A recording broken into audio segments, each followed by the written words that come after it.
사실 김무성, 이준석, 유승민 하면 박근혜 대통령의 탄핵 배신자로 유명하죠. 하지만 이 사람보다 사실 더한 진짜 박근혜 대통령의 배신자가 있다고 해서 화제입니다. 사실 이 사람들하고도 비교가 안 되는 수준이라 하는데요. 모두가 놀랄 만한 사람인데요. 이 사람의 정체를 말하자면 먼저 과거 있었던 불미스러운 사건부터 이야기를 해드려야 하는데요.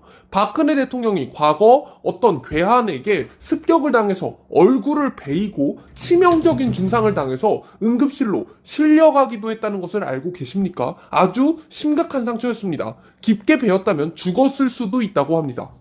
그 당시에 오세훈이 서울시장 후보였을 때 당시 당대표였던 박근혜 대통령은 신촌 백화점 앞에서 선거 유세를 돕고 있었다고 합니다. 오세훈이 서울시장이 될 수 있게끔 도와주고 있었던 거죠. 워낙에나 사람들이 많아서 제대로 박근혜 대통령을 경호할 수 없는 상태였습니다. 또한 당시 박근혜 대통령은 선거의 여왕으로 엄청난 인기를 자랑했기 때문에 수많은 지지자들이 파도처럼 몰려오는 상태였습니다.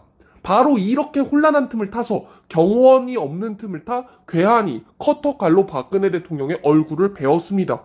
하지만 박근혜 대통령은 이에 대해서 전혀 당황하지 않고 상처를 손으로 가린 상태로 연단에 올라서 오세훈을 서울시장으로 뽑아달라며 연설을 했다고 합니다. 이를 본 오세훈은 깜짝 놀라서 당장 병원에 가셔야 한다며 소리 질렀고, 박근혜 대통령은 괜찮다며 지지자들이 당황하지 않게 오히려 자기를 도우려는 사람들을 진정시켰습니다. 괜찮다, 좀 이따가 병원에 가면 된다, 이런 식으로 말이죠.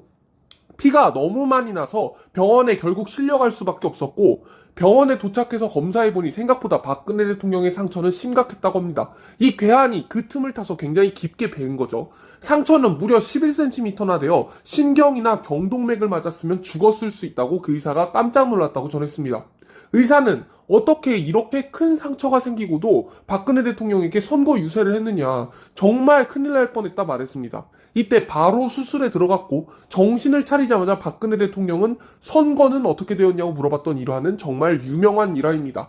그 와중에 자신의 건강과 목숨보다는 선거를 더 중요시했던 겁니다. 이렇게 박근혜 대통령은 목숨을 걸고 오세훈을 도왔지만 이 오세훈은 그렇게 승승장구해서 권력을 손에 넣은 뒤에 박근혜 대통령을 배신해서 탄핵에 앞장서게 됩니다. 바로 이 사람 오세훈이 현재는 서울시장이죠. 김무성, 유승민보다 더하다던 박근혜 대통령의 탄핵 배신자입니다. 지금의 오세훈 과연 누가 만들었습니까? 결국 박근혜 대통령이 자기 목숨까지 걸어가며 만든 보수 우파입니다. 김무성, 유승민, 오세훈 다 박근혜 대통령의 은혜를 입은 사람들이죠. 김문수는 이를 두고 이 사람들은 정말 말도 안 되는 사람들이다. 우리는 모두 박근혜 대통령의 은혜를 입은 사람들이다. 이 은혜를 입고도 원수로 갚는다면 짐승과 무엇이 다르냐. 적어도 난 박근혜 대통령이 단 1원도 받지 않았다 확신한다. 박근혜 대통령은 자식도 없고 물려줄 재산도 없다. 뭐하러 재산을 만들겠느냐. 나 같았으면 아내가 돈 좀 받아와라 이런 식으로 얘기를 하겠지만 박근혜 대통령은 그럴 사람도 아무것도 없다. 그저 나라만을 위해 살아온 사람인데 어떻게 돈을 받았느냐, 그런 이유로 탄핵을 시켰느냐, 이런 말을 하는 거죠. 실제로 지금 박근혜 대통령은 10원도 받지 않고 제3자 뇌물죄라는 말도 안 되는 제목으로 감옥으로 보냈죠. 이에 대해 조희대 현재 대법원장 후보까지도 박근혜 대통령은 뇌물죄에 해당되지 않는다는 그 판결을 내린 바가 있습니다. 김문수 위원장은 박근혜 대통령을 탄핵시킨 배신자는 천년의 저주를 받을 것이라 외쳤습니다. 심지어 오세훈은 이제 와서 드디어 온갖 욕을 먹고 있는 상태입니다. 성창경 TV라던가 여러 가지 유튜브 채널을 통해 오세훈이 배신자라는 것, 그리고 위장 우파가 아니냐는 의혹까지 나오고 있는 상태인데요. 제일 큰 문제는 서울시가 민노총 지부 사무실을 무상 지원하고 있다는 점입니다. 민노총 하면 간첩까지 나왔을 정도로 아주 위험한 좌파의 상징이죠. 마포구 아현동에 위치한 노동자 복지관 3층에는 민노총 서울지부 사무실이 들어와 있습니다. 심지어 건물 관리팀 직원들도 전부 민노총 소속입니다. 그야말로 민노총의 아지트라고 볼 수 있는 곳이죠. 아주 중요한 핵심 건물입니다. 2022년 예산만 6억이 넘는데요. 이 민노총 지원금이. 더 충격적인 건 박원순 서울시장 때보다 오세훈 서울시장 때 민노총의 예산 지원 규모가 더 늘었다는 점입니다. 당연히 당연히 줄어야 하는 거 아닙니까? 좌파가 운영할 때보다 우파가 운영할 때 더 늘었다면 이것을 과연 우파라고 할 수 있을까요? 위장 우파가 아닐까요? 하는 의혹이 나오고 있는 겁니다.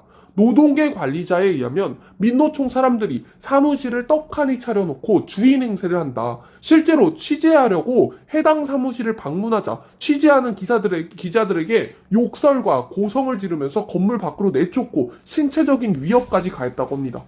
이런 폭력적인 민노총에게 무상 사무실 지원이라니요. 이게 윤석열 대통령이 나서서 민노총에게 강력한 제재를 할 것을 이야기했습니다.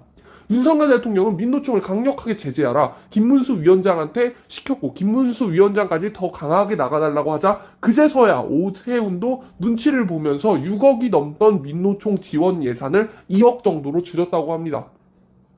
윤석열 대통령이 힘을 써서 간신히 그나마 만든 거죠.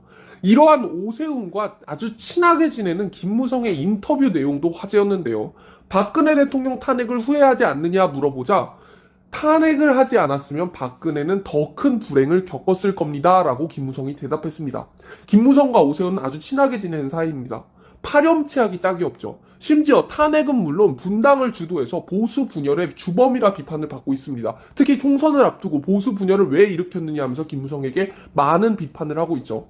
이건 어떻게 생각하냐고 물어보자 김무성은 나는 박근혜 대통령에게 분명히 탈당하라고 했다. 그렇지 않으면 보수가 죽는다고 했는데 박근혜 대통령은 나는 1원도 받지 않았다면서 나가지 않았다.